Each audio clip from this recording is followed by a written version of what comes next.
ini aku bakal menjelaskan sistem saraf. Sistem saraf adalah jaringan komunikasi yang kompleks dalam tubuh kita dan terdiri dari beberapa komponen utama yang bekerja sama untuk mengatur segala sesuatu yang kita lakukan. Berikut adalah 3 komponen utama sistem saraf, yaitu yang pertama ada neuron, sel saraf. Ini adalah unit dasar sistem saraf. Neuron adalah sel-sel khusus yang mengirimkan sinyal listrik ke seluruh tubuh. Mereka memiliki struktur yang unik dengan badan sel, dendrit, dan akson. Neuron bertugas untuk menerima, memproses, dan mengirimkan informasi. Yang kedua, glia. Sel-sel ini mendukung dan melindungi neuron. Mereka seperti kru pendukung yang menjaga semuanya berjalan lancar.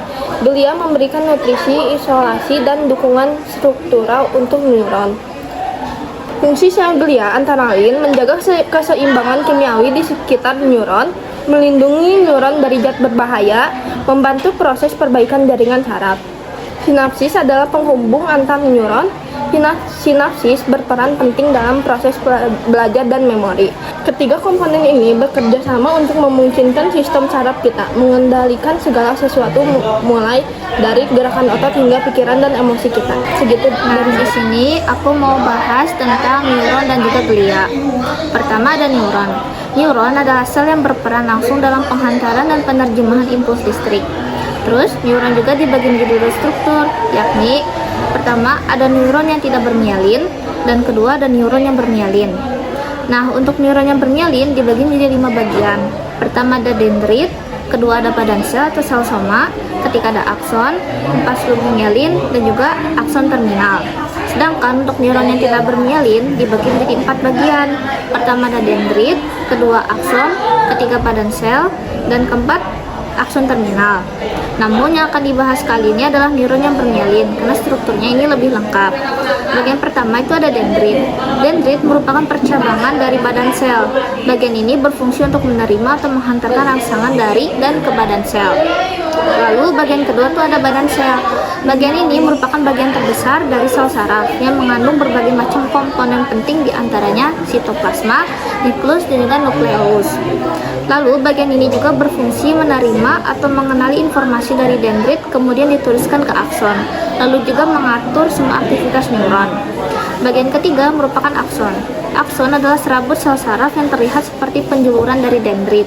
Lalu akson berfungsi menghantarkan impuls dari badan sel menuju vektor seperti sel otot dan kelenjar.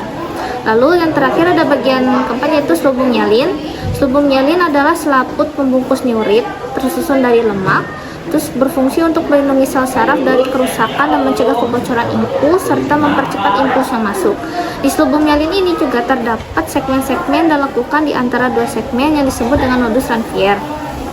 Lalu ada akson terminal.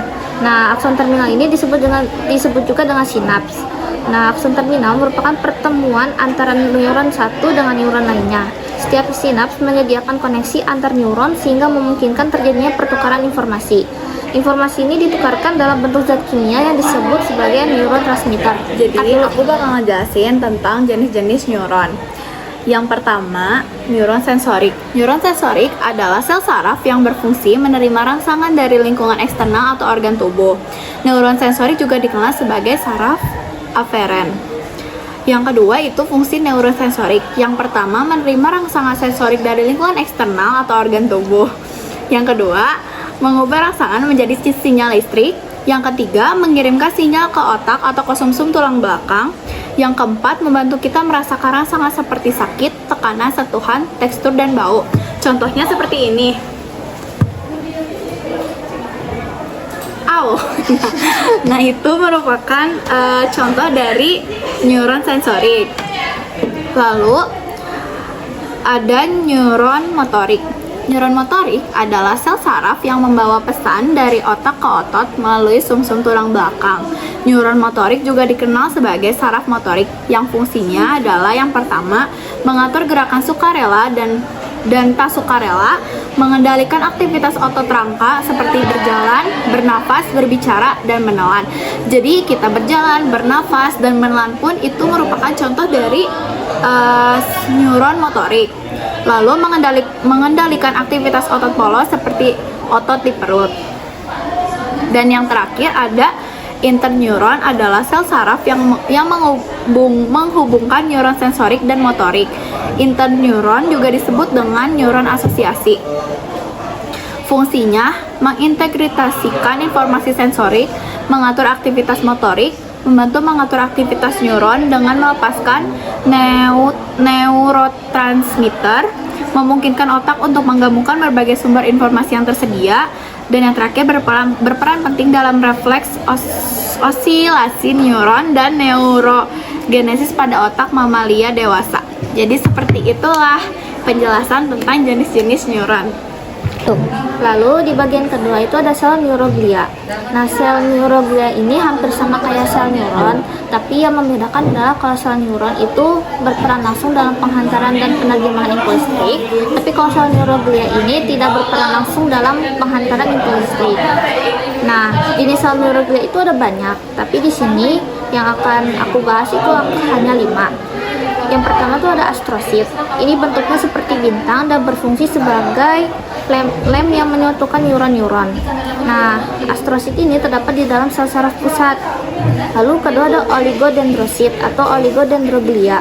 Ini berbentuk menyerupai seperti astrosit, tetapi memiliki badan sel yang lebih kecil serta membentuk lapisan myelin untuk melapisi akson.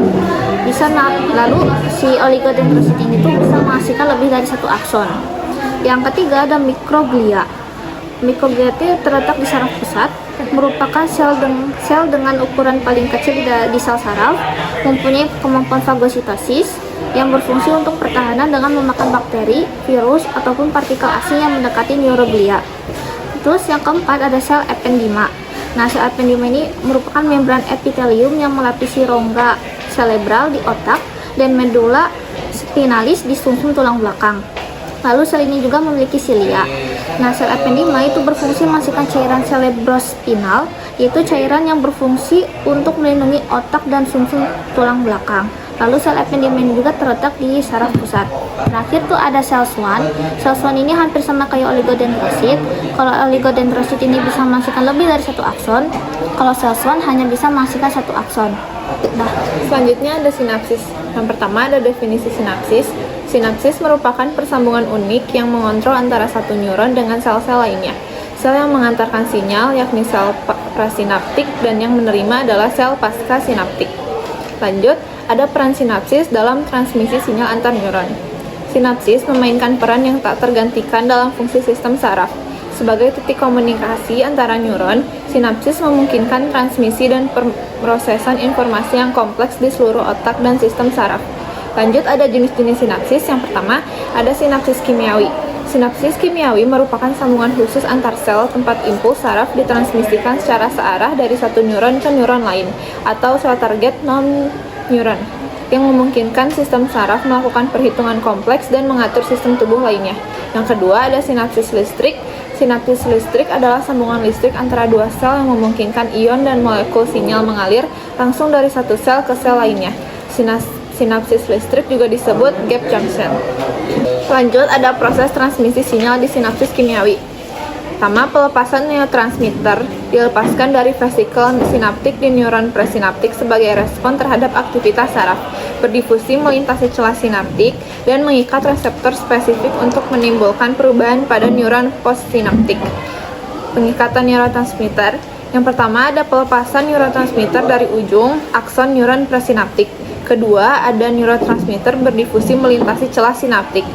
Yang ketiga, ada neurotransmitter berikatan dengan reseptor spesifik di membran postsinaptik. Yang keempat, ada reseptor mengubah konformasinya. Yang kelima, ada reseptor membuka atau menutup saluran ion di membran postsinaptik. Yang keenam, terjadi pergerakan ion melintasi membran dendrit. Yang ketujuh, terjadi perubahan potensial membran dan terjadi respon pada neuron penerima. Selanjutnya ada foto ilustrasi proses sinapsis.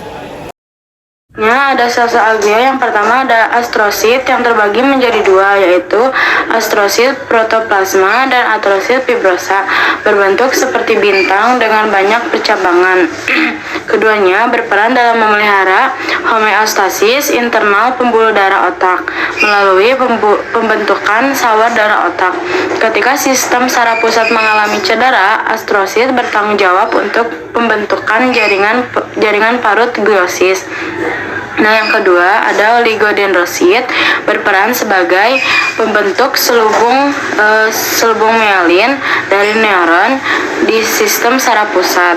Nah, berbentuk memiliki sedikit cabang dan lebih kecil dibanding astrosit. Pada sistem saraf pusat, pembentukan selubung myelin oleh oligodendrosit yang merupakan salah satu sel yang terdiferensiasi secara khusus dan hanya dapat ditemukan di otak dan medula spinalis. Oligodendrosit bisa dikatakan memiliki fungsi serupa dengan sel Schwann yang bisa ditemukan di sistem saraf tepi. Nah, akan tetapi oligodendrosit tidak memiliki neuralema, yaitu membran plasma dari sel Schwann layaknya sel Schwann dan tidak memiliki kemampuan untuk regenerasi, sehingga kerusakan pada sistem saraf pusat sering kali menyebabkan kecacatan permanen. Nah, yang ketiga ada mikroglia, merupakan bentuk diferensiasi dari makrofag di sistem saraf pusat dan berperan dalam proses fagositosis di otak. Bentuknya kecil dengan cabang-cabang yang bisa berubah bentuk. Mikroglia akan aktif di saat terjadi proses inflamasi ataupun proses degeneratif yang mempengaruhi sistem saraf pusat. Nah, yang terakhir ada sel epidema atau lebih tepatnya sel ependymaria, adalah jenis sel yang melapisi ventrikel otak dan kanal pusat sumsum tulang belakang. Sel-sel ini termasuk dalam kelompok neuroglia atau sel pendukung dalam sistem saraf dan berperan penting dalam produksi serta sirkulasi cairan cerebrospinal. Nah, fungsi dari sel ini yaitu membentuk lapisan pelindung melapisi ventrikel otak dan kanal pusat sumsum tulang belakang, memberikan perlindungan bagi jaringan saraf.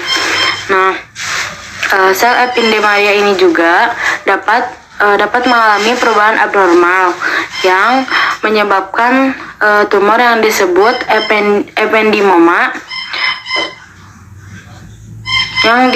ependymoma yang dapat terjadi di otak atau sumsum tulang belakang. Yang terakhir ada fungsi sistem syaraf. Dalam sistem saraf, neuron, glia, dan sinapsis berkolaborasi untuk memungkinkan komunikasi yang efisien di seluruh tubuh. Neuron berfungsi sebagai pengirim sinyal listrik, mengirimkan impuls dari satu bagian tubuh ke bagian lainnya melalui akson. Sinyal ini diproses di tubuh sel atau soma dan diteruskan melalui dendrit. Sinapsis atau titik pertemuan antara dua neuron, tempat di mana impuls listrik dikonversi menjadi sinyal kimiawi. Di sinapsis, neurotransmitter dilepaskan dari ujung akson untuk menghubungkan neuron dengan neuron lain atau sel target, seperti sel otot. Sementara itu, sel glia memainkan peran penting dalam mendukung neuron, menyediakan nutrisi, menjaga keseimbangan ion, serta melindungi neuron dari kerusakan dan infeksi.